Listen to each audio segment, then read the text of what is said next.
વડોદરાના જૈન ઉદ્યોગપતિ મુમુક્ષુ બાબુલાલજીની દીક્ષાના અનુમોદનના અર્થે સિદ્ધચક્ર મહાપૂજનનું આયોજન કરવામાં આવ્યું। જૈન અગ્રણી દીપક શાહે જણાવ્યું હતું કે અલકાપુરી જૈન સંઘમાં બાબુલાલજી બુરડ 21મી ફેબ્રુઆરીએ રાજસ્થાનના સાંચોરમાં આચાર્ય શ્રેયાસપ્રભ મહારાજ પાસે દીક્ષા અંગીકાર કરશે, જેમની અનુમોદનના અર્થે આજે જૈનોમાં સૌથી મોટું ગણાતું સિદ્ધચક્ર મહાપૂજનનું આયોજન કરવામાં આવ્યું હતું।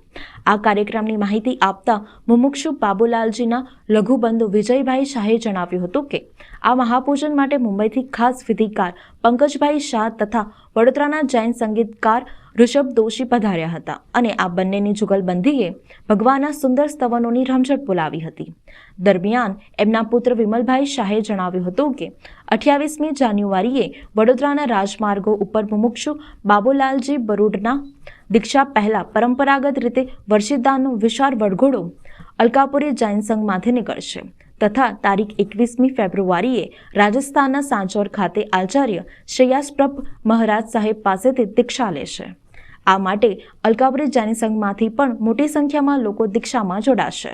આજે અલકાપુરી સ્ત્રી સંઘમાં બાબુલાલજી બુરડ જેઓ મુમુક્ષુ છે, જેમની દીક્ષા થવાની છે, એમના દીકરા છે વિમલભાઈ, આજે સિદ્ધચક્ર પૂજનનો સરસ મજાનો કાર્યક્રમ મુમુક્ષુ રત્ન જે દીક્ષા લેવાના છે એના અનુમોદના અર્થે નવા ઘરમાં એમના પ્રવેશ અર્થે કયો છે।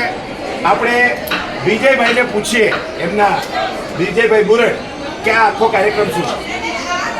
અમારા ઘરના વડીલ શ્રી બાબુભાઈ તારાચંદજી બુરડ દીક્ષા લેવા જઈ રહ્યા છે। એમની દીક્ષા મહાસુદ બારસ 21 ફેબ્રુઆરી 2024 સત્યપુર નગરે સાંચોરે રાખેલ છે। એમની દીક્ષા ઐતિહાસિક દીક્ષા પ્રદાતક 77 દીક્ષા પ્રદાતક શ્રી શ્રેયાસપ્રભુ મહારાજ સાહેબના નિશ્રામાં થશે, એમના આશીષથી થશે અને એ 28 જાન્યુઆરીએ વર્ષિદાનનો વરઘોડો બરોડા સંઘે રાખેલો છે અને 15 ફેબ્રુઆરીએ મુંબઈથી સાંચોર તરફ દીક્ષાર્થી પ્રયાસ કરશે અને બરોડાથી પણ બધી વ્યવસ્થા દીક્ષામાં સાંચોર પધારવા માટે રાખેલ છે।